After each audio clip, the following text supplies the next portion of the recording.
Hello everyone. So actually நம்ம last class local cell government complete பண்ணிருந்தோம் and next classல Lok Sabha and Rajya Sabha and the Lok Sabha Rajya Sabha ஓட comparison with state legislative assembly and council. அதாவது மக்களவை மாநிலங்களவையும் மற்றும் மாநில சட்டமன்றம். மேலே லோக்சபா எப்படி இருக்கோ அதே மாதிரி தான் ஆல்மோஸ்ட் பேரவை அப்படிங்கிறதும் இருக்கும். மேலே வந்து ராஜ்யசபா எப்படி இருக்கோ அதே மாதிரியே தான் டிட்டோ கீழே வந்து ஸ்டேட் லெஜிஸ்லேட்டிவ் கவுன்சில் அதாவது சட்டமன்ற மேலவை அப்படிங்கிறது இருக்கும். But with little modification. So there are some changes between Lok Sabha ராஜ்யசபாக்கும் ஸ்டேட் லெஜிஸ்லேட்டிவ் அசம்பிளி அண்ட் கவுன்சிலுக்கும். ஸோ என்னென்ன சேஞ்சஸ் இருக்குது, என்னென்ன சின்ன சின்ன டிஃப்ரென்சஸ் இருக்குது அப்படிங்கிறத கம்பேர் பண்ணி பார்க்கலாம். So first we see parliament. So actually the parliament which consists of, as you know that, so it consists of Lok Sabha, Rajya Sabha and also president. So actually நம்ம president and governor compare பண்ணி already பார்த்தாச்சு. and also parliament. so ஒரு central parliamentல ஒரு law make பண்ணா ஒரு bill passing procedure இருக்கும், stateல வந்து pass பண்ற பில்லுக்கும் என்னென்ன differences இருக்கும் அப்படிங்கறதையும் நம்ம டீடைலா பார்த்தாச்சு. ஓகேவா? so now president topic is completed. now Lok Sabha and Rajya Sabha டீடைலா பார்க்கலாம். okay, so here it is. first house is ஆக்சுவலாக நம்ம பார்லிமெண்ட்டும் லைக் எக்ஸிக்யூட்டிவ் மாதிரியே தான் ஸ்ட்ரக்சரல் அண்ட் ஃபங்க்ஷனல் பார்ட்டாக ஸ்ப்ளிட் பண்ணி பார்க்க போகிறோம்.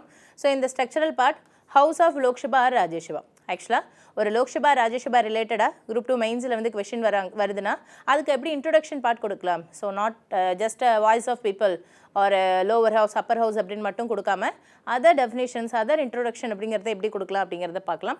Next one is qualification. So what is a qualification to become the Lok Sabha and Rajya Sabha member. Third one is election. So in the election part, who conduct the election, who are all participated in the election, electoral college வந்து இதில் என்ன, and what is a election method. so if any actually அந்த election வந்து யார் conduct பண்ணுறாங்க, எலெக்ஷனில் யாரெல்லாம் participate பண்ணுறாங்க, என்ன மெத்தடில் எலெக்ஷன் கண்டக்ட் பண்ணுறாங்க at last. so once election அப்படின்னு வந்தாலே டெஃபினட்டாக சம் ப்ராப்ளம்ஸ் இருக்க பாசிபிலிட்டி இருக்குது. ஸோ சப்போஸ் எனி ப்ராப்ளம் அப்படின்னு வந்தால் யாரை போய் கன்சல்ட் பண்ணுறாங்க. ஸோ எலெக்ஷன் டிஸ்பியூட்ஸ் வந்து யார் ஹேண்டில் பண்ணுறாங்க. ஸோ அதை தான் இந்த எலெக்ஷன் பார்ட்டில் கவர் பண்ண போகிறோம். Next one is duration. So ஆக்சுவலாக இங்கே ஓத்லாம் கிடையாது. ஸோ லோக்சபா ராஜ்யசபா எம்பிஸ் வந்து தனியாக ஓத் எடுப்பாங்க. ஃபார் லோக்சபா எம்பிஸ் வந்து oath taken by the protem speaker வந்து எடுப்பாங்க. ஸோ அதை நம்ம வந்து லைக் பார்லிமெண்ட்ரி ஆஃபீஸர்ஸ் அப்படிங்கிற அந்த டாப்பிக்கில் வந்து பார்க்கலாம். So now duration of the house. நம்ம எக்ஸாக்டாக லோக்சபா அண்ட் ராஜ்யசபா அப்படிங்கிற ஹவுஸை பற்றி தான் பார்க்க போகிறோம், அந்த அவைகளை பற்றி தான் பார்க்க போகிறோம். So what is the duration of the house. The last point is what are the exclusive powers of Lok Sabha and Rajya Sabha. So only லோக்சபாக்கு மட்டும் என்னென்ன மாதிரியான பவர்ஸ் இருக்குது, ஒன்லி ராஜ்யசபாக்கு மட்டும் என்னென்ன மாதிரியான பவர்ஸ் இருக்குது அப்படிங்கிறத நம்ம டீட்டெயிலாக பார்க்கலாம். So next one is functional part. So இந்த ஸ்ட்ரக்சரல் பார்ட்டில் இதை தான் நம்ம பார்க்க போகிறோம். ஃபர்ஸ்ட் அந்த house, then the qualification to become the Lok Sabha and Rajya Sabha MPs, then the election part. once election முடிஞ்சதுக்கப்புறம் duration of the house, at last election exclusive powers of Lok Sabha and Rajya Sabha. the next one is functional part. so in the function of parliament, so parliament ஓட main function, so not separately Lok Sabha Rajya Sabha ன்னு இல்லாமல் parliament அப்படிங்கிறதோட ஹோலிஸ்டிக்காக என்னென்ன functions இருக்குது.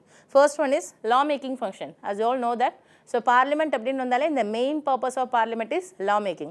So பில்ஸை வந்து ஆக்டாக convert பண்ணுறது தான் இவங்களோட main duty. So law making. Next one is ensure the accountability of government. கவர்மெண்ட்டோட அக்கௌண்டபிலிட்டி. கவர்மெண்ட்னா யார் யார் வருவாங்க, the government which consists of prime minister and council of minister.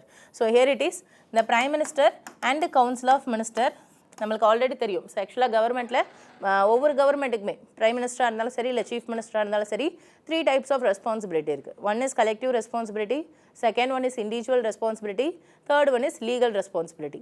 But in India, so இங்கே இருக்கக்கூடிய மினிஸ்டர்ஸ்க்கோ இல்லை பிரைம் மினிஸ்டரோ சீஃப் மினிஸ்டருக்கோ லீகல் ரெஸ்பான்சிபிலிட்டி கிடையாது. So only in யூகேல தான் இருக்குது. ஏன்னா இந்த கான்செப்ட் இந்த டைப்ஸ் ஆஃப் ரெஸ்பான்சிபிலிட்டி நம்ம இங்கேருந்து எடுத்திருக்கோம்னா ஃப்ரம் யூகே கான்ஸ்டிடியூஷன்லேருந்து தான் எடுத்திருக்கோம். ஸோ அதில் யூகே மினிஸ்டர்ஸ்க்கு வந்து 3 types ஆஃப் ரெஸ்பான்சிபிலிட்டியும் இருக்குது. கலெக்டிவ் ரெஸ்பான்சிபிலிட்டி இருக்குது, இண்டிவிஜுவல் ரெஸ்பான்சிபிலிட்டி இருக்குது, அண்ட் ஆல்சோ லீகல் ரெஸ்பான்சிபிலிட்டி இருக்குது. ஆனால் இந்தியாவில் இருக்கக்கூடிய மினிஸ்டர்ஸ்க்கு only collective and individual responsibility மட்டும்தான் இருக்குது. நோ லீகல் ரெஸ்பான்சிபிலிட்டி அப்படிங்கிறது கிடையாது. செக்ஷனல் லீகல் ரெஸ்பான்சிபிலிட்டினா என்னென்னா, ஸோ ஃபார் எக்ஸாம்பிள் கவர்மெண்ட்டுக்கு அகேன்ஸ்டாக வந்து யாராவது கேஸ் ஃபைல் பண்ணியிருக்காங்க. ஃபார் எக்ஸாம்பிள் கவர்மெண்ட் வந்து என்னோட லேண்டை வந்து ஆக்குபை பண்ணிட்டாங்க, ஏதோ பிரிட்ஜ் கட்டுறதுக்கோ இல்லை ரோட் போடுறதுக்கோ கவர்மெண்ட் வந்து என்னோட நிலத்தை வாங்கிட்டாங்க. பட் அதுக்கான ப்ராப்பர் காம்பன்சேஷன் வந்து கொடுக்கல, இல்லை வேற ஒரு இடத்துல நிலமோ இல்லை வீடோ எனக்கு கொடுக்கல அப்படிங்கிற பட்சத்தில் கவர்மெண்ட்டுக்கு அகேன்ஸ்டாக நம்மளால் கேஸ் ஃபைல் பண்ண முடியும். ஆனால் அந்த கேஸ் வந்து ஹியரிங்க்கு வரும்போது அந்த கன்சர்ன் மினிஸ்டரோ இல்லை சீஃப் மினிஸ்டரோ ஒரு பிரைம் மினிஸ்டரோ கேஸ்க்கு வந்து ஆஜராக மாட்டாங்க. இந்தியாவில் அந்த மாதிரி லீகல் ரெஸ்பான்சிபிலிட்டி அவங்களுக்கு கிடையாது. அதுக்கு பதிலாக அந்த கேஸை வந்து யார் ஹேண்டில் பண்ணுவாங்கன்னா அட்டார்னி ஜெனரல் ஆஃப் இந்தியா அப்படிங்கிறத ஹேண்டில் பண்ணுவாங்க. ஓகேவா? அதாவது இந்தியாவின் தலைமை வழக்கறிஞர் தான் இந்த கேஸை வந்து ஹேண்டில் பண்ணுவாங்க. அதே ஸ்டேட்டுக்குன்னா அட்வொகேட் ஜெனரல் ஆஃப் ஸ்டேட், மாநிலத்தின் தலைமை வழக்கறிஞர். அண்ட் அவங்களுக்கு கீழே ஆக்சுவலாக அது ஒன்லி பர்சன் மட்டும் எல்லா கேஸையும் ஹேண்டில் பண்ண முடியாது.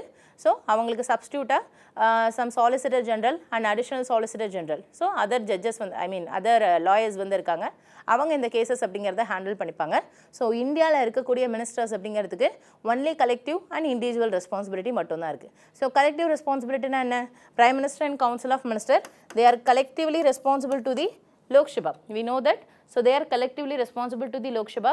ஸோ லோக்சபாவில் இருக்கக்கூடிய மெஜாரிட்டியை வச்சு தான் இவங்க இங்கே மினிஸ்ட்ரி அப்படிங்கிறத ஃபார்ம் பண்ணியிருக்காங்க. Suppose if they are not, இதை தான் இங்கே மென்ஷன் பண்ணியிருக்காங்க, ensure the accountability of government. So Prime Minister and Council of Ministers, they are collectively responsible, they are collectively accountable, they are collectively answerable to the Lok Sabha. Okay va?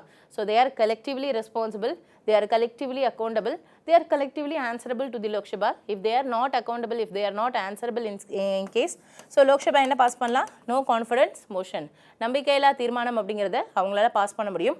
Once இந்த மாதிரி நம்பிக்கையில்லா தீர்மானம் pass பண்ணாங்கன்னா இந்த house dissolve ஆகிடும். ஆக்சுவலாக இதை பற்றி ஒன்ஸ் டிசால்வ் ஆனால் என்ன ஆகும்? நெக்ஸ்ட் எப்படி கான்ஃபிடன்ஸ் மோஷன் பாஸ் பண்ணுவாங்க? எப்படி இங்கே ஹங் பார்லிமெண்ட் ஃபார்ம் ஆகும்? அதாவது தொங்கு பாராளுமன்றம் எப்படி ஃபார்ம் ஆகும்? ஸோ ஆக்சுவலாக இதெல்லாம் பற்றி ஆல்ரெடி நம்ம president and governor topic compare பண்ணும்போது ஆல்ரெடி பார்த்தாச்சு. So here it is ensure the accountability of government. So Lok Sabha, it is a part of parliament. Government இருக்குது. ஸோ கவர்மெண்ட்டோட அக்கௌண்டபிலிட்டியை லோக்சபா என்ஷூர் பண்ணுறாங்க. ஸோ இந்த வகையில் பார்லிமெண்ட் எதை என்ஷூர் பண்ணுறாங்கன்னா கவர்மெண்ட்டோட அக்கௌண்டபிலிட்டியை என்ஷூர் பண்ணுறாங்க. So next one is fiscal control of government. Fiscal control அப்படின்னு வந்தால் நத்திங் பட் மணி எடுக்கிறது தான். ஓகேவா? ஸோ இப்போ for example money bill pass பண்ணுறாங்க, இல்லை டியூரிங் பட்ஜெட் டைமில் ஃபினான்ஸ் பில் பாஸ் பண்ணுறாங்க, நிதி மசோதாவோ அல்லது பண மசோதாவோ பாஸ் பண்ணுறாங்க அப்படின்னு வச்சுக்கலாம். ஸோ இந்த மாதிரி மசோதா பாஸ் பண்ணும்போது அதுக்கு யார் அப்ரூவல் கொடுக்கணும்? மோஸ்ட்லி அந்த மசோதா ஃபர்ஸ்ட் ஆஃப் ஆல் இனிஷியேட் பண்ணுறது யார்? ஆக்சுவலாக நம்ம பில் பாசிங் ப்ரொசீஜரும் பார்த்தாச்சு. ஸோ பிரசிடென்ட் கவர்னர் பார்க்கும்போதே அந்த பார்லிமெண்ட்டில் பில் பாஸ் பண்ணால் எப்படி பாஸ் பண்ணுவாங்க அண்ட் ஸ்டேட்டில் பில் பாஸ் பண்ணால் எப்படி பாஸ் பண்ணுவாங்க, அதில் பவர் ஆஃப் லோக்சபா ராஜ்யசபா எப்படி இருக்கும், கீழே வந்து ஸ்டேட் லெஜிஸ்லேட்டிவ் அசம்பிளி அண்ட் கவுன்சிலோட பவர் எப்படி இருக்குன்னு ஆல்ரெடி நம்ம கம்பேர் பண்ணி போட்டிருக்கோம். ஸோ அந்த வீடியோ வந்து நீங்கள் அந்த பர்பஸ் சப்போஸ் இதில் எதுவும் கிளாரிட்டி இல்லை அப்படிங்கிற பட்சத்தில் அந்த வீடியோ ரெஃபர் பண்ணுங்கள். So here it is fiscal control of government. So பண மசோதா அண்ட் நிதி மசோதா இது ரெண்டுத்தையும் பாஸ் பண்ணுறது, அந்த ப்ராசஸை இனிஷியேட் பண்ணுறது மினிஸ்டர்ஸ். பட் அதுக்கான அப்ரூவல் கொடுக்கறது யார்? By the Lok Sabha and Rajya Sabha, அந்த பார்லிமெண்ட்ரி ஹவுசஸ் அப்படிங்கிறதா அதுக்கான அப்ரூவல் அப்படிங்கிறத கொடுக்குறாங்க. So fiscal control of government இந்த வகையில் ஸோ எந்த அமௌண்ட், ஏன்னா ஃபிஸ்கல் கண்ட்ரோல்னா அமௌண்ட் வந்து from consolidated fund of India, ஒருங்கிணைக்கப்பட்ட இந்திய நிதியில் இருந்தால் அவங்க பண மசோதாவோ இல்லை நிதி மசோதாவோ பாஸ் பண்ணும்போது அந்த அமௌண்ட் அப்படிங்கிறது வந்து எடுக்க வேண்டியிருக்கும். ஸோ அப்படி எடுக்கும் போது அதை யார் கண்ட்ரோல் பண்ணுறா? By the parliament, by the parliamentary houses அப்படிங்கிறத அதை வந்து கண்ட்ரோல் பண்ணுறாங்க. So fiscal control of government. Next one is organ of information. Once பார்லிமெண்ட்லேருந்து ஆக்ட் மேக் பண்ணுறாங்க, கவர்மெண்ட்லேருந்து நிறைய பாலிசிஸ் ஸ்கீம்ஸ்லாம் போடுறாங்க, like MG NREGA, Ujjwala Yojana. So like இந்த மாதிரி சென்ட்ரல் கவர்மெண்ட் ஸ்கீம்ஸும் இருக்குது, ஸ்டேட் கவர்மெண்ட் ஸ்கீம்ஸும் இருக்குது. பார்லிமெண்ட்லேருந்து லா மேக் பண்ணுறாங்க, ஸ்டேட்லேருந்தும் லா மேக் பண்ணுறாங்க, ஸ்டேட்லாவும் இருக்குது அண்ட் ஆல்சோ சென்ட்ரல் லா அப்படிங்கிறதும் இருக்குது. ஸோ இந்த மாதிரி லா மேக்கிங் பண்ணும்போதோ இல்லை இந்த மாதிரி பாலிசி அண்ட் ஸ்கீம்ஸ் அப்படிங்கிறது போடும்போது அதை பற்றின இன்ஃபர்மேஷன் எல்லாத்தையும் மெயின்டைன் பண்ணுறதுக்கான பியூரோ இருக்குது. அதை தான் பப்ளிக் இன்ஃபர்மேஷன் பியூரோ அப்படின்னு சொல்லுவாங்க, அதாவது PIB, public information bureau.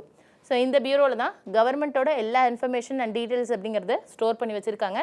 So அதனால் parliament it also act as a organ of information. So அந்த பார்லிமெண்ட்லேயே மோஸ்ட்லி பார்லிமெண்ட்டோட ஃபங்க்ஷன்ஸும் ஸ்டேட் லெஜிஸ்லேஷனோட ஃபங்க்ஷன்ஸ் அப்படிங்கிறதும் சேமாக தான் இருக்கும். பாராளுமன்றமாக இருந்தாலும் சரி இல்லை மாநில சட்டமன்றமாக இருந்தாலும் சரி மோஸ்ட் ஆஃப் த ஃபங்க்ஷன்ஸ் வந்து சேம் தான். ஏன்னா ஸ்டேட்டால் என்ன பண்ண முடியும்? லா மேக் பண்ண முடியும். ஸ்டேட்டும் என்ன பண்ணுறாங்க? அக்கௌண்டபிலிட்டி ஆஃப் ஸ்டேட் கவர்மெண்ட்டை வந்து என்ஷூர் பண்ணுறாங்க. அதே மாதிரி தான் ஸ்டேட் கவர்மெண்ட் வந்து fiscal control of state government அப்படிங்கிறத என்ஷூர் பண்ணுறாங்க. ஸ்டேட் லெஜிஸ்லேட்டிவ் அசம்பிளி, சட்டமன்ற பேரவை வந்து என்ன பண்ணுது? ஸோ அவங்களோட ஸ்டேட் கவர்மெண்ட் அப்படிங்கிறதோட அந்த ஃபிஸ்க் நிதி அப்படிங்கிறது வந்து எவ்வளோ ஃப்ளோ ஆகணும், எந்த இடத்துல ஸ்டாப் பண்ணணும், எந்த இடத்துல பில்லை ரிசர்வ் பண்ணி வைக்கணும். ஸோ ஸ்டேட் கவர்மெண்ட் அப்படின்னு வரும்போது பில்லை என்ன பண்ணுவாங்க அப்படின்னு வந்தால் ரிசர்வும் பண்ணி வைப்பாங்க. ஸோ எந்த இடத்துல பில்லை வந்து ரிசர்வ் பண்ணி வைக்கணும். ஸோ லைக் அந்த மாதிரி ஒரு சில கண்ட்ரோல்ஸ் இருக்குது. ஆக்சுவலாக அதுக்கும் இதுக்கும் உள்ள டிஃப்ரென்ஸ் வந்து அதுதான். பிரசிடென்ட்டால் என்ன பண்ண முடியாதுன்னா பில்லை ரிசர்வ்லாம் பண்ண முடியாது. ஆனால் கவர்னர் நினச்சா என்ன பண்ண முடியும்? பில்லை ரிசர்வ் பண்ண முடியும். அது பண மசோதாவாக இருந்தாலும் சரி இல்லை நிதி மசோதாவாக இருந்தாலும் சரி. ஸோ கவர்னரால் பில்லை ரிசர்வ் பண்ண முடியும். So like this most of the parliamentary functions it's similar to the state legislature function. நீங்கள் ரெண்டுக்குமே காமன் பாயிண்ட்ஸை எழுதிக்கலாம். பட் எழுதும்போது சென்ட்ரல் கவர்மெண்ட் வர இடத்துல ஸ்டேட் கவர்மெண்ட் எழுதுவீங்க. மேலே லோக்சபான்னு வர இடத்துல கீழே ஸ்டேட் லெஜிஸ்லேட்டிவ் அசம்பிளி, அதாவது சட்டமன்ற பேரவை அப்படின்னு எழுதுவீங்க. மேலே ராஜ்யசபா வர்றப்ப கீழே ஸ்டேட் லெஜிஸ்லேட்டிவ் கவுன்சில் எழுதுவீங்க. அதர்வைஸ் இந்த ஃபங்க்ஷன்ஸ் வந்து சிமிலர் தான், நேம்ஸ் மட்டும்தான் டிஃப்ரெண்ட்டாக இருக்கும். ஓகேவா? Here it is. Next one is act as a deliberate body. Deliberate body அப்படின்னு வந்தால் is nothing but parliamentary houses அப்படிங்கிறதுல தான் நிறைய டிஸ்கஷன்ஸ் அண்ட் டிபேட்ஸ் அப்படிங்கிறதும் நடக்கும். ஏன்னா ஒரு பில் பாஸ் பண்ணுறாங்கன்னா ஸோ உடனேலாம் பில் பாஸ் பண்ணிட மாட்டாங்க. ஸோ பில் பாஸ் பண்ணுறதுக்கு 3 ரீடிங் பண்ணுவாங்க இல்லையா? First reading, second reading and third reading. So இந்த first reading objective of the பில்லை ரீட் பண்ணுவாங்க. இந்த செகண்ட் ரீடிங் அதை பற்றின இந்த டீட்டெயில்டு டிஸ்கஷன்ஸ் அப்படிங்கிறது வந்து நடக்கும். அப்போ டிஸ்கஷனும் அங்கே தானே நடக்குது. ஸோ டிஸ்கஷன்ஸ் நடக்கும்.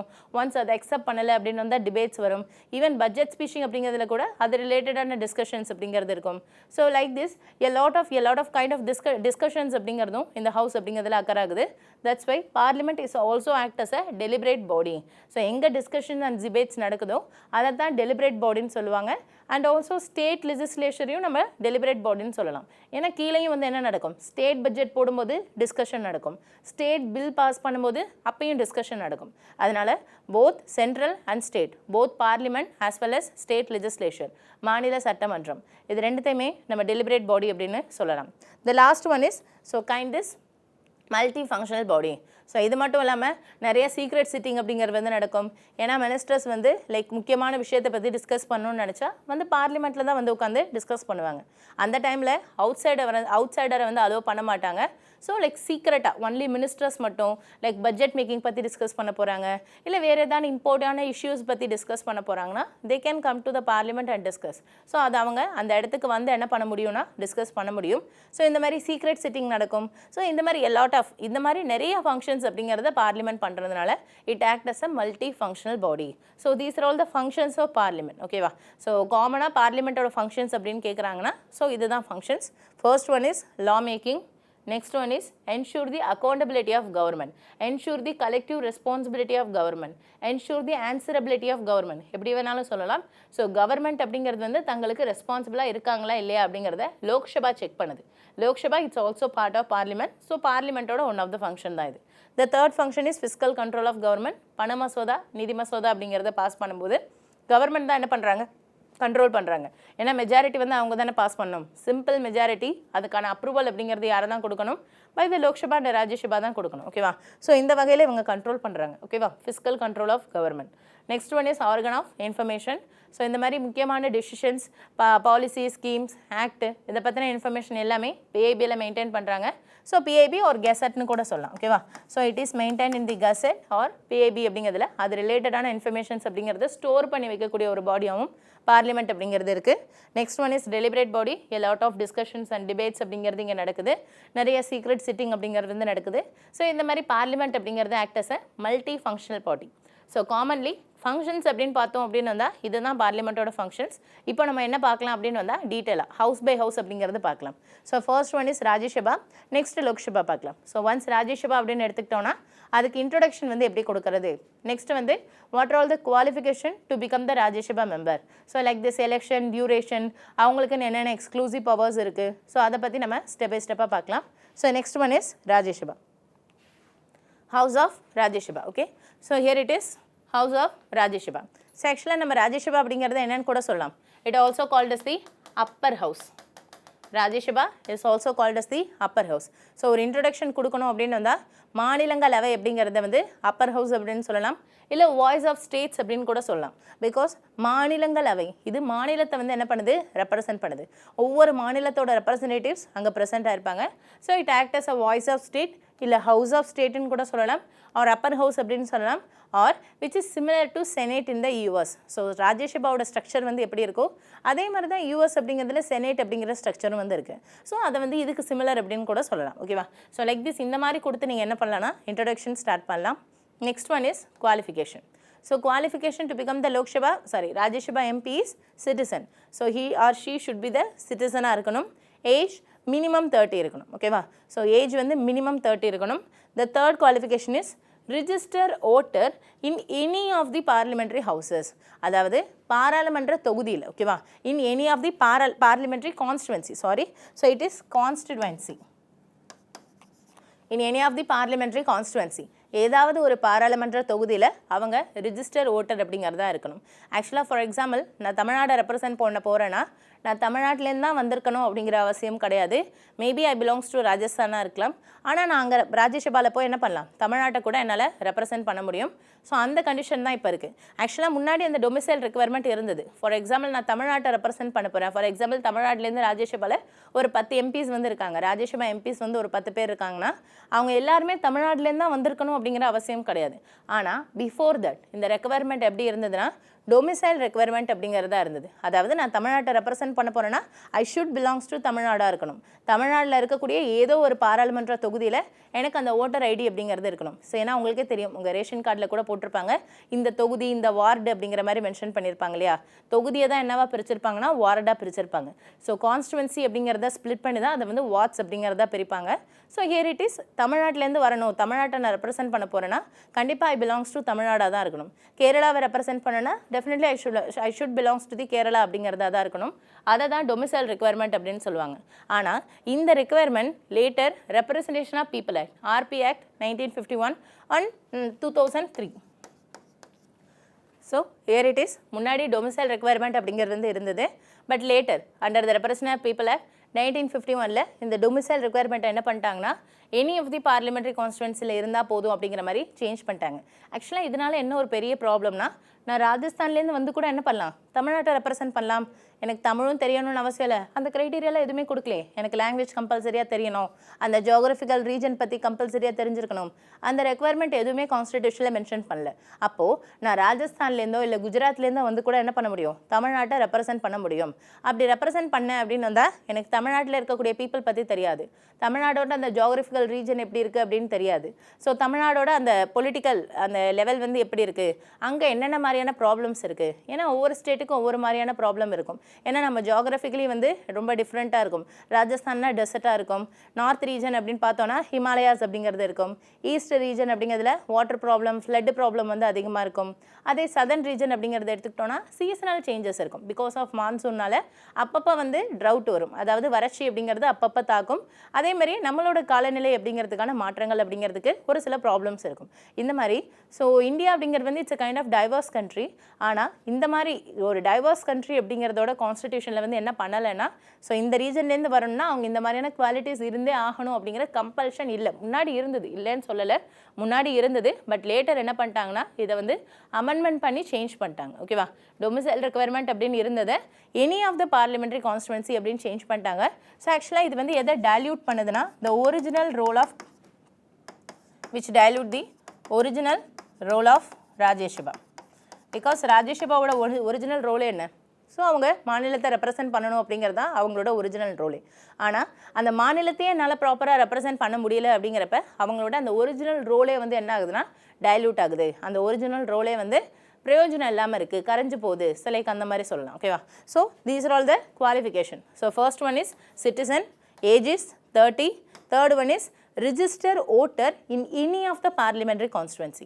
ஏதாவது ஒரு பாராளுமன்ற தொகுதியில் நான் வந்து ஒரு ரிஜிஸ்டர் ஓட்டர் அப்படிங்கிறதா இருந்தால் போதும். அங்கே இருக்கக்கூடிய எலக்டோரல் ரோலில் வந்து என்னோட நேம் இருந்தால் போதும், என்னால் என்ன பண்ண முடியும்னா ராஜ்யசபா எம்பியாக இருக்க முடியும். முன்னாடி இருந்த டொமிசைல் ரெக்குவயர்மெண்ட்டை தூக்கிட்டு தான் என்ன பண்ணிட்டாங்க, இப்போது ரிஜிஸ்டர் ஓட்டர் அப்படிங்கிறதா எனி ஆஃப் த பார்லிமெண்ட்ரி கான்ஸ்டுவன்சியில் ரிஜிஸ்டர் ஓட்டர் அப்படிங்கிறத கொண்டு வந்துட்டாங்க. இது எதை டைல்யூட் பண்ணுதுன்னா ஒரிஜினல் ரோல் ஆஃப் ராஜ்யசபாவை டைல்யூட் பண்ணுது. ஸோ இன்ட்ரோடக்ஷன் பார்த்தாச்சு. Next one is qualification. Third one is election. Who conduct the Rajya Sabha MP election? The Rajya Sabha MP election is conducted by Election Commission of India. The Rajya Sabha MP election is also conducted by the Election Commission of India. So in the Election Commission தான் President election இவங்க தான் conduct பண்ணுறாங்க, Vice President election இவங்க தான் conduct பண்ணுறாங்க, Rajya Sabha MP, Lok Sabha MP election, so எல்லாமே வந்து election commission of India தான் கண்டக்ட் பண்ணுறாங்க. அப்போ state election commission local body எலெக்ஷனை கண்டக்ட் பண்ணுறாங்க. ஓகேவா, so here it is electoral college. So யாரெல்லாம் அந்த ராஜ்யசபா எம்பி எலெக்ஷனில் பார்ட்டிசிபேட் பண்ணுறாங்கன்னா elected MLA of the state. So so ஒவ்வொரு ஸ்டேட்லேயும் இருக்கக்கூடிய அந்த எலெக்டட் எம்எல்ஏஸ் மட்டும்தான் பார்ட்டிசிபேட் பண்ணுறாங்க. No nominated MLAs. ஆக்சுவலாக எங்கேயுமே இப்போ நாமினேட்டட் எம்எல்ஏஸும் கிடையாது.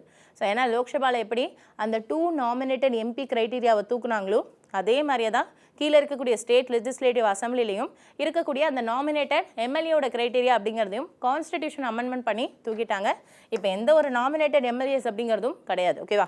So it is removed under the 104th constitutional amendment act அப்படிங்கிறதுல அதை தூக்கிட்டாங்க. Next one is elected and nominated MLCs also not participated in the Rajya Sabha MP election. Nominated, that is okay because they are nominated by someone. அதனால some favorism problems அப்படிங்கிறது இருக்கலாம். அதனால அவங்க எலெக்ஷனில் participate பண்ணல. That is okay. But here it is, they are elected. MLC அப்படின்னு வந்தால் அவங்க எஸ்எல்சிலேருந்து வருவாங்க. சட்டமன்ற மேலவை அப்படிங்கிறதுலேருந்து வரக்கூடிய அந்த கவுன்சில் ஆஃப் மெம்பர்ஸ் அப்படிங்கிறதும் ஈவன் தோ எலெக்டட் மெம்பர்ஸாக இருந்தாலுமே அவங்களும் எலெக்ஷனில் பார்ட்டிசிபேட் பண்ணுறது கிடையாது. ஏன் கிடையாதுன்னா இதுக்கான டெஃபினிஷனே நம்ம ஆல்ரெடி பார்த்துருக்கோம். ஸோ ஆக்சுவலாக அண்ட் அஃப்கோர்ஸ் இப்போ கம்பேரிசன் பண்ணும்போது கூட பார்க்கலாம். ஸோ ஸ்டேட் லெஜிஸ்லேட்டிவ் கவுன்சிலேருந்து வரக்கூடிய எம்எல்சிஸ் அவுட் ஆஃப் 28 ஸ்டேட்ஸில் ஒன்லி 6 ஸ்டேட்ஸில் மட்டும்தான் எஸ்எல்சிஸ் அப்படிங்கிறது இருக்குது. ரிமைனிங் இருக்கக்கூடிய 22 ஸ்டேட்ஸில் வந்து இந்த எஸ்எல்சி அப்படிங்கிறது வந்து கிடையாது. ஸோ அதனால் இந்த 6 ஸ்டேட்டை சார்ந்த எலெக்டட் எம்பிஸ் எலெக்டட் எம்எல்ஏஸ்க்கு மட்டும் எதுக்கு ப்ரிஃபரன்ஸ் கொடுக்கணும் ராஜ்யசபா எம்பி எலெக்ஷனில்? இந்த 6 ஸ்டேட், ஏன்னா அவுட் ஆஃப் 28 ஸ்டேட்ஸில் ஒன்லி 6 ஸ்டேட்ஸில் மட்டும்தானே இருக்குது. So it is in Andhra Pradesh, Telangana, Maharashtra, Karnataka and also in Uttar Pradesh and Bihar. So only இந்த 6 ஸ்டேட்ஸில் மட்டும்தான் இந்த ஸ்டேட் லெஜிஸ்லேட்டிவ் கவுன்சில் இருக்குது. ஏன் 6 ஸ்டேட்டில் மட்டும் இருக்குது? ஏன் அதை க்ரியேட் பண்ணிக்கிறதுக்கான பவர் அவங்கள்ட்டே கொடுத்தாங்க அப்படின்னு சொல்லிட்டு நம்ம பின்னாடி டீட்டெயிலாக பார்க்கலாம். ஒன்ஸ் ராஜ்யசபா முடிச்சதுக்கப்புறம் பார்லிமெண்ட்ரி ஹவுசஸ் கம்ப்ளீட் பண்ணதுக்கப்புறம் state legislative assembly and council பார்ப்போம். அப்போ நம்ம எதுக்காக வந்துச்சு அப்படிங்கிறத பார்க்கலாம். ஆக்சுவலாக அதுக்கான ஃபங்க்ஷன், அதுக்கான provision is mention in the article number 171 of the கான்ஸ்டிடியூஷனில் மென்ஷன் பண்ணியிருக்காங்க. அதில் என்ன மென்ஷன் பண்ணியிருக்காங்க அப்படின்னு சொல்லிட்டு நம்ம டீட்டெயிலாக அப்போ பார்க்கலாம். ஓகேவா? கம்பேரிசன் பார்க்கும்போது அப்போ பார்க்கலாம். So here it is out of 28 states only 6 ஸ்டேட்ஸில் மட்டும்தான் எஸ்எல்சி அப்படிங்கிறது இருக்குது.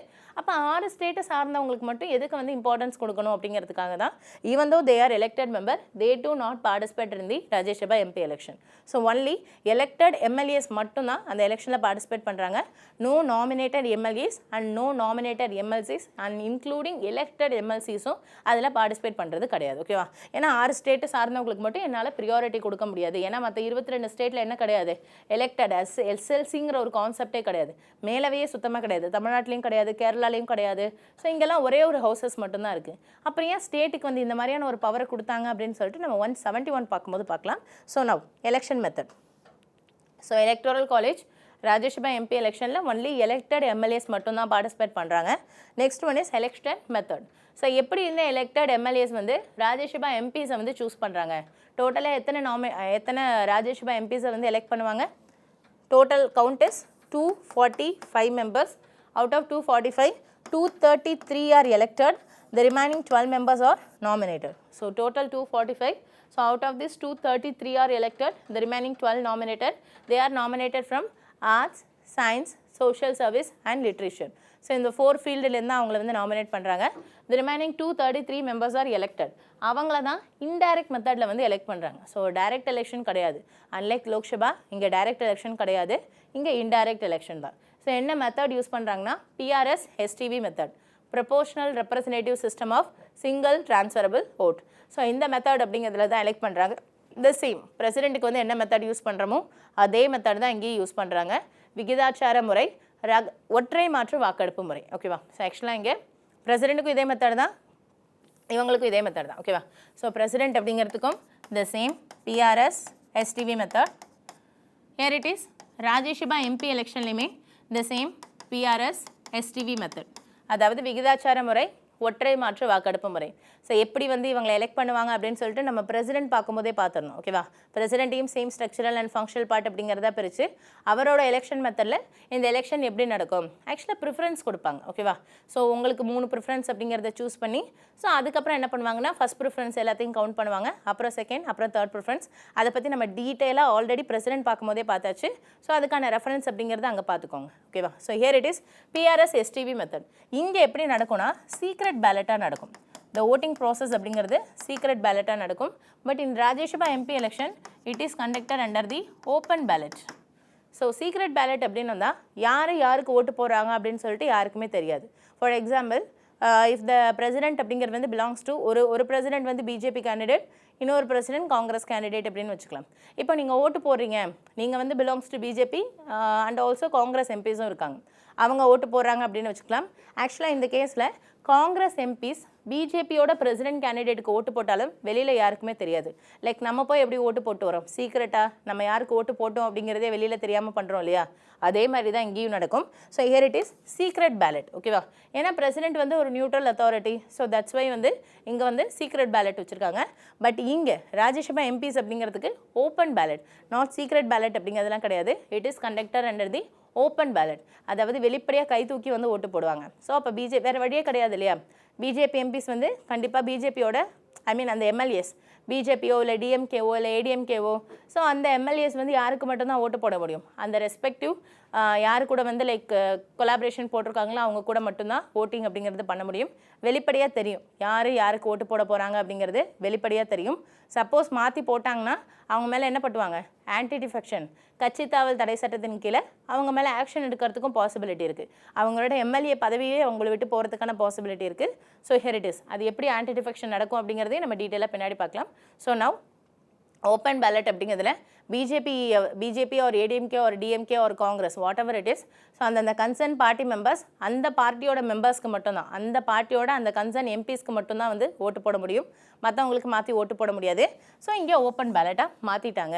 ஸோ ஆக்சுவலாக இங்கேயும் வந்து முன்னாடி எப்படி தான் இருந்ததுன்னா, so it is also secret ballot. முன்னாடி சீக்ரெட்டாக தான் இருந்தது, பட் லேட்டர் தான் என்ன பண்ணிட்டாங்கன்னா the same representation of people ஆக்டில் வந்து ஓப்பன் பேலட் அப்படிங்கிறத சேஞ்ச் பண்ணிட்டாங்க. என்ன ரீசனுக்காக சேஞ்ச் பண்ணுறாங்க அப்படின்னு வந்தால், பிகாஸ் வந்து அந்த எம்எல்ஏலாம் வந்து விலை கொடுத்து வாங்குறாங்க இல்லையா, பிகாஸ் நான் எம்பி ஆகணும், ஒரு ராஜ்யசபாலையோ இல்லை லோக்சபாலையோ நான் எம்பி ஆகணும். இப்போ லோக்சபாவில் ஆகிறதுக்கு பாசிபிள் கிடையாது, ஏன்னா அங்கே நாமினேட்டட் கிடையாது. பட் இங்கே indirect election and also nominated members இருக்காங்க. ஸோ இந்த இடத்துல எம்எல்ஏலாம் விலைக்கு வாங்கிடக்கூடாது, ஸோ கரப்ஷன் ஆகிடக்கூடாது, லஞ்சம் கொடுக்கக்கூடாது, ஊழல் பண்ணக்கூடாது. ஸோ அதெல்லாம் அவாய்ட் பண்ணுறதுக்காக தான் முன்னாடி சீக்ரெட்டாக இருந்ததை இப்போ ஓப்பனாக மாற்றிட்டாங்க. அது மட்டும் இல்லாமல் அந்த பார்ட்டிக்குள்ளே அந்த கட்சிக்குள்ளே ஒரு ஒற்றுமை இருக்கணும் இல்லையா. இப்போ நம்ம கட்சியை சார்ந்த எம்எல்ஏ வந்து எப்போ வேணாலும் இன்னொரு கட்சிக்கு போயிடலாம் அப்படிங்கிற மாதிரியான ஒரு கண்டிஷன் இருக்குது அப்படின்னு வந்தால், ஸோ எப்போ பார்த்தாலும் பதக்குன்னு இருப்பாங்க இல்லையா. ஸோ அந்த மாதிரி ப்ராப்ளம்ஸ் தான். ஓகேவா, ஸோ நம்ம கட்சியில் சார்ந்தவங்களே ஃபஸ்ட்டு ப்ரொடெக்ட் பண்ணுறது வந்து ரொம்ப பெரிய ப்ராப்ளமாக இருக்கும்போது எப்படி நம்மளால் அந்த பாலிசி ஸ்கீம்ஸை வந்து ஃபோக்கஸ் பண்ண முடியும், மக்களோட வெல்ஃபேர் அப்படிங்கிறதுக்கு எப்போ தான் முக்கியத்துவம் கொடுக்க முடியும். அதனால தான் ராஜ்யசபா எம்பி எலெக்ஷனில் சீக்ரெட் பேலட்டாக இருந்ததை ஓப்பன் பேலட்டாக சேஞ்ச் பண்ணிட்டாங்க டு என்ஷூர் தி அந்த பார்ட்டி பொலிட்டிக்கல் பார்ட்டியோட அந்த யூனிட்டி அப்படிங்கிறத மெயின்டைன் பண்ணுறதுக்காக. ஃபர்ஸ்ட் ஆஃப் ஆல் பார்ட்டிக்குள்ளே அந்த யூனிட்டி இருந்தால் தான் அவங்க வந்து ஒருமித்த மனதோட மக்களோட நலனில் வந்து கான்சன்ட்ரேட் பண்ண முடியும். இல்லை பார்ட்டி மெம்பர்ஸே எப்படா எங்கே ஓடி போவோம் அப்படின்னு தெரியாமல் அதையே வந்து ஃபோக்கஸ் பண்ணிகிட்டு இருக்க மாதிரி இருக்கும். இது வந்து மக்களோட நலன் அப்படிங்கிறதையோ இல்லை பாலிசி ஸ்கீம்ஸ் அப்படிங்கிறத எஸ்டாப்ளிஷ் பண்ணுறதுலையோ அதை வந்து டெமோக்ராட்டிக் பண்ணுறதுலையோ ப்ராப்ளம்ஸ் இருக்கிறதுக்கான பாசிபிலிட்டி இருக்குது. ஓகேவா, so with this election method is completed. So PRS STV மெத்தட்னா என்ன அப்படின்னு சொல்லிட்டு பிரசிடென்ட் அப்படிங்கிறது ரெஃபர் பண்ணுங்கள். ஆக்சுவலாக நான் red shirt, green shirt, blue shirt like அந்த மாதிரி ஒரு சின்ன எக்ஸாம்பிள் வச்சு சொல்லியிருப்பேன், அதை ரெஃபர் பண்ணுங்கள், உங்களுக்கு டீட்டெயிலாக புரியும். Next one is election method. ஆக்சுவலாக election method is completed. Election dispute. So இந்த எலெக்ஷன் டிஸ்பியூட் எய்தர் கேண்டிடேட் வேறு ஏதாவது ஒரு ராஜ்யசபா கேண்டிடேட்டும் ஆர் 20+ MP கிடையாது, இங்கே MLA 20+ MLAs can raise the election dispute petition. Rajya Sabha MP எலெக்ஷனில் ஈவன் தோ ஓப்பன் பேலட்டாக இருந்தாலுமே ஒரு சில கரப்ஷன் நடந்திருக்கு, அதில் ஒரு சில ப்ராப்ளம்ஸ் வந்து நடந்திருக்கு அப்படின்னு சொல்லிட்டு யாராவது ஒருத்தவங்க either candidate or 20+ MLA sign போட்டு அந்த எலெக்ஷன் டிஸ்பியூட் பெட்டிஷன் அப்படிங்கிறத ஃபைல் பண்ணுவாங்க. அந்த பெட்டிஷன் யாருக்கிட்ட போகும்னா, it is not to the election commission of India கிடையாது. ஈவன் தோ இந்த election is conducted by the election commission of India, இந்த election dispute petition within 30 days of election, once election முடிஞ்சு within 30 daysக்குள்ளே such authority determine by the parliament. Once இந்த election டிஸ்பியூட்கான petition rice ஆகும்போதே parliament 2 houses சேர்ந்து ஒரு authority appointment பண்ணிடுவாங்க. அந்த authority such authority determine by the parliament, அந்த அத்தாரிட்டி தான் இந்த எலெக்ஷன் டிஸ்பியூட் பெட்டிஷன் அப்படிங்கிறத வாங்கிப்பாங்க. அதாவது தேர்தல் பிரச்சனைக்கான அந்த மனு அப்படிங்கிறத வந்து அவங்க தான் வாங்கிப்பாங்க. Then it move on to high court. So high court அப்படிங்கிறதுல தான் என்ன பண்ணுவாங்கன்னா விசாரித்து அதுக்கான வேர்டிக்ட் அப்படிங்கிறது அதுக்கான தீர்ப்பு அப்படிங்கிறத கொடுப்பாங்க. தீர்ப்பு எத்தனை நாளில் கொடுப்பாங்க அப்படின்னு வந்தால் as soon as possible. ஆக்சுவலாக it's going to high court, not to the supreme court கிடையாது. Only president and vice president election dispute மட்டும் தான் சுப்ரீம் கோர்ட்டுக்கு போகும். இந்த ரிமைனிங் எலெக்ஷன் டிஸ்பியூட், அது லோக்சபா எம்பியாக இருந்தாலும் சரி, இல்லை ராஜ்யசபா எம்பியாக இருந்தாலும் சரி, எல்லா எலெக்ஷன் டிஸ்பியூட்டும் ஹை கோர்ட்டுக்கு தான் போகும்.